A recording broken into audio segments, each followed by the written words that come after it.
'Cause I am yours and you are mine.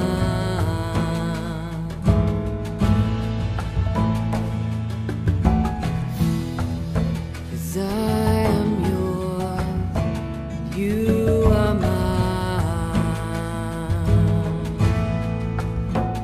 You are mine.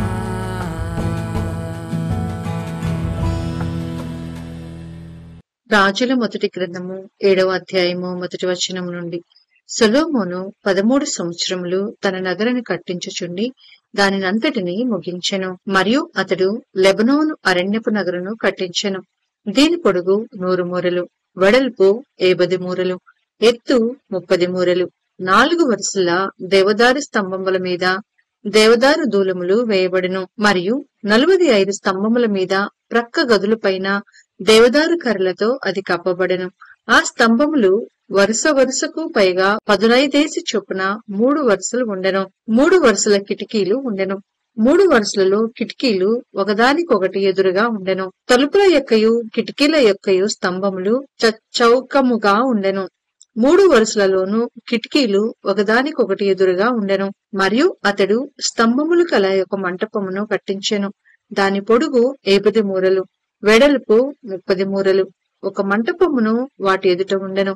స్తంభములను లావుగల దూలములను వాటి ఎదుట నుండెను. తరువాత తాను తీర్పు తీర్చకుండుటకై ఒక అధికార మంటపమును కట్టించెను. దాని నట్టిల్లు కొన మొదలు దేవదారు కర్రతో కప్పబడెను. లోపలి ఆవరణంలో తన నివాసపు ఇంటిని ఆ విధముగానే కట్టించెను. మరియు సొలొమోను తాను వివాహమైన ఫరో కుమార్తెకు ఈ మంటపం వంటి ఒక నగరును కట్టించెను. ఈ కట్టడములన్నీయు పునాది మొదలుకొని గోడచూరు వరకు లోపలను వెలుపలను వాటి పరిమాణ ప్రకారముగా తొలవబడినట్టివియును, రంపముల చేత కోయబడినట్టివియు మిక్కిలి వెలగల రాళ్లతో కట్టబడెను. ఈ ప్రకారమే గొప్ప ఆవరణపు వైపుననున్న వెలుపలి భాగమును ఉండెను. దాని పునాది 10 మూరలు గల మిక్కిలి వెలగల పెద్ద రాళ్లతో కట్టబడెను. పైతొట్టున పరిమాణ ప్రకారంగా చెక్కబడిన మిక్కిలి వెలగల రాళ్లను దేవదారు కర్రలను కలవు. గొప్ప ఆవరణములకు చుట్టూను 3 వరుసల చెక్కిన రాళ్లను, 1 వరుస దేవదారు దూలములను కలవు.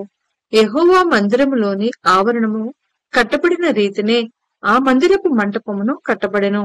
రాజైన సొలొమోను తూరు పట్టణములో నుండి హీరామును పిలువనంపించెను. ఇతడు నఫ్తాలి గోత్రపు విధవరాలి కుమారుడై ఉండెను. ఇతని తండ్రి తూరు పట్టణపు వాడగు ఇత్తడి పనివాడు. ఈ హీరాము పూర్ణ ప్రజ్ఞగల బుద్ధిమంతుడును, ఇత్తడితో చేయు సమస్తమైన పనులలోనూ బహు చమత్కారపు పనివాడునై ఉండెను. అతడు సొలొమోను నొద్దకు వచ్చి అతని పని అంతయు చేసెను. ఏమనగా అతడు 2 ఇత్తడి స్తంభములు పోతపోసెను. ఒక్కొక్క స్తంభము 18 మూరల నిడివి కలది, ఒక్కొక్కటి 12 మూరల కైవారము కలది. మరియు స్తంభముల మీద ఉంచుటకై ఇత్తడితో 2 పీటలు పోతపోసెను. ఒక పీట యొక్క ఎత్తు 5 మూరలు, రెండవ పీట యొక్క ఎత్తు 5 మూరలు. మరియు స్తంభముల మీదనున్న పీటలకు అల్లిక పని వంటి పనియు గొలుసు పని దండలను చేయబడెను. అవి పీటకు 7 కలిగి ఉండెను. ఈలాగున అతడు స్తంభములను చేసి మీది పీటలను కప్పుటకు చుట్టూను అల్లిక పని 2 వరుసలు దానిమ్మ పండ్లతో చేసెను. ఈ ప్రకారముగా అతడు 2వ పీటకును చేసెను. మరియు స్తంభముల మీది పీటలు 4 మూరల మట్టుకు తామర పుష్పం వంటి పనిగలవై ఉండెను. మరియు 2 స్తంభముల మీదనున్న పీటల మీది అల్లిక పని దగ్గరనున్న ఉబ్బెత్తుకు పైగా దానిమ్మ పండ్లుండెను. 200 దానిమ్మ పండ్లు ఆ పీట మీద వరుస వరుసలుగా చుట్టూ నుండెను. ఈ స్తంభములను అతడు పరిశుద్ధ స్థలపు మంటపములో ఎత్తించెను. కుడి పార్శ్వపు స్తంభమును ఎత్తి దానికి యాకీను అని పేరు పెట్టెను. ఎడమ పార్శ్వపు స్తంభమును ఎత్తి దానికి బోయజు అని పేరు పెట్టెను. ఈ స్తంభముల మీద తామర పుష్పముల వంటి పని ఉండెను. ఈలాగున స్తంభముల యొక్క పని సమాప్తమయ్యెను. మరియు అతడు పోతు పనితో ఒక సముద్రమును చేసెను. అది ఈ తట్టుపై అంచు మొదలుకొని ఆ తట్టుపై అంచు వరకు 10 మూరలు. అది 5 మూరల ఎత్తు కలదై గుండ్రముగా ఉండెను. దాని కైవారము 30 మూరలు. దానిపై అంచునకు క్రింద చుట్టూను గుబ్బలుండెను. మూరకు 10 గుబ్బల చొప్పున ఆ గుబ్బలు సముద్రపు చుట్టూను ఆవరించియుండెను.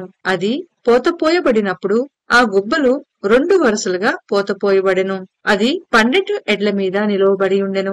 వీటిలో 3 ఉత్తర దిక్కును, 3 పడమర దిక్కును, 3 దక్షిణ దిక్కును, 3 తూర్పు దిక్కును చూచుచుండెను. వీటి మీద ఆ సముద్రము ఎత్తబడి ఉండెను. వాటి వెనుకటి భాగములన్నీయు లోపలి తట్టు త్రిప్పబడి ఉండెను. అది బెత్తెడు దళసరిగలదై ఉండెను. దానిపై అంచు పాత్రకు పై అంచు వలె తామర పుష్పముల వంటి పని కలిగి ఉండెను. అది 9 గరిసెలు పట్టును. మరియు అతడు 10 ఇత్తడి స్తంభములు చేసెను. ఒక్కొక్క స్తంభము 4 మూరల పొడుగు, 4 మూరల వెడల్పు, 3 మూరల ఎత్తు కలిగి ఉండెను. ఈ స్తంభముల పని రీతి ఏదనగా వాటికి ప్రక్క పలకలు కలవు. ఆ ప్రక్క పలకలు జవల మధ్య ఉండెను. జవల మధ్యనున్న ప్రక్క పలకల మీద సింహములను, ఎడ్లను, కెరూబులను ఉండెను. మరియు జవల మీద అలాగుండెను. సింహముల క్రిందను, ఎడ్ల క్రిందను వ్రేలాడు దవడల వంటి పని కలిగి ఉండెను. మరియు ప్రతి స్తంభమునకు 4 ఇత్తడి చక్రములు, ఇత్తడి ఇరుసులను కలిగి ఉండెను. దాని 4 మూలలను దిమ్మలు కలవు. ఈ దిమ్మలు తొట్టి క్రింద అతికిన ప్రతి స్థలము దగ్గర పోతపోయబడెను.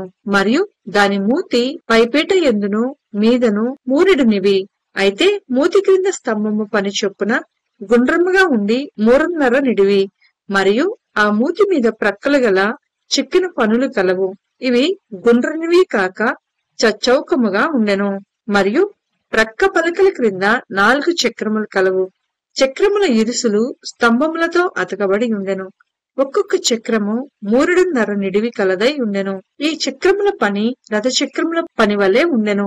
వాటి ఇరుసులను, అడ్డలును, ఊటీలును, ఆకులను పోత పనివై ఉండెను. ఒక్కొక్క స్తంభపు 4 మూలలను 4 దిమ్మలు కలవు. ఆ దిమ్మలను స్తంభమును ఏకాండముగా ఉండెను. మరియు స్తంభమును పైని చుట్టూను జేనెడు ఎత్తుగల గుండ్రని బొద్దు కలిగి ఉండెను. మరియు స్తంభమును పైనున్న జవలును ప్రక్క పలకలను దానితో ఏకాండముగా ఉండెను. దాని జవల పలకల మీదను దాని ప్రక్క పలకల మీదను అతడు కెరూబులను, సింహములను, తమాల వృక్షములను ఒక్కొక్క దాని చోటును బట్టి చుట్టూను దండలతో వాటిని చెక్కెను. ఈ ప్రకారము అతడు 10 స్తంభములను చేసెను. అన్నిటి పోతయును, పరిమాణమును, రూపమును ఏకరీతిగా ఉండెను. తరువాత అతడు 10 ఇత్తడి తొట్లను చేసెను. ప్రతి తొట్టి 720 తూములు పట్టినది. ఒక్కొక్క తొట్టి 4 మూరలు. ఒక్కొక్క స్తంభము మీద ఒక్కొక్క తొట్టి పెట్టబడెను. మందిరపు కుడి పార్శ్వమున 5 స్తంభములను, మందిరము యొక్క ఎడమ పార్శ్వమున 5 మట్లను అతడు ఉంచెను. సముద్రమును దక్షిణమునకు ఎదురుగా తూర్పు తట్టున మందిరము యొక్క కుడి పార్శ్వమును ఉంచెను. మరియు హీరాము తొట్లను, చేటలను, గిన్నెలను చేసెను. ఈ ప్రకారము హీరాము రాజైన సొలొమోను ఆజ్ఞను బట్టి యెహోవా మందిరపు పని అంతయు ముగించెను. 2 స్తంభములను, ఆ 2 స్తంభముల మీదనున్న పైపీటల పళ్ళెములను, ఆ స్తంభములను పైపీటల పళ్ళెములను కప్పిన 2 అల్లికలను, ఆ స్తంభముల మీదనున్న పైపీటల 2 పళ్ళెములను కప్పిన అల్లిక యొక్కింటికి 2 వరుసల చొప్పున 2 అల్లికలను, 400 దానిమ్మ పండ్లను, 10 స్తంభములను, స్తంభముల మీది 10 తొట్లను, ఒక సముద్రమును, సముద్రము క్రింద 12 ఎడ్లను, బిందెలను, చేటలను, గిన్నెలను, వీటన్నిటినీ రాజైన సొలొమోను ఆజ్ఞను బట్టి హీరాము యెహోవా మందిరమునకు చేసెను. ఈ వస్తువులన్నీయు మెరుగుపెట్టిన ఇత్తడివే ఉండెను. యోర్దాను మైదానమందు సుక్కోతునకును సారెతానునకును మధ్య జిగిట భూమి యందు రాజు వాటిని పోతపోయించెను. అయితే ఈ ఉపకరణములు అతి విస్తారములైనందున సొలొమోను ఎత్తు చూచుట మానివేసెను. ఇత్తడి యొక్క ఎత్తు ఎంతైనది తెలియబడకపోయెను. మరియు సొలొమోను యెహోవా మందిర సంబంధమైన తక్కిన ఉపకరణములన్నిటినీ చేయించెను. అనగా బంగారపు బలిపీఠమును, సముఖపు రొట్టెల నుంచు బంగారపు బల్లలను, గర్భాలయము ముందర కుడి పార్శ్వమున 5ను, ఎడమ పార్శ్వమున 5ను, 10 బంగారపు దీపస్తంభములను, బంగారపు పుష్పములను, ప్రమిదలను, కారులను, మేలిమి బంగారపు పాత్రలను, కత్తెరలను, గిన్నెలను, ధూపకలశములను, అంతర్మందిరమును, అతి పరిశుద్ధమైన స్థలము యొక్క తలుపులకును, మందిరమును, ఆలయపు తలుపులకును కలిగిన బంగారపు బందులను వీటన్నిటినీ చేయించెను. ఈ ప్రకారము రాజైన సొలొమోను యెహోవా మందిరమునకు చేసిన పని అంతయు సమాప్తమాయెను. మరియు సొలొమోను తన తండ్రి అయిన దావీదు ప్రతిష్ఠించిన వెండిని బంగారమును ఉపకరణములను తెప్పించి యెహోవా మందిరపు ఖజానాలో ఉంచెను.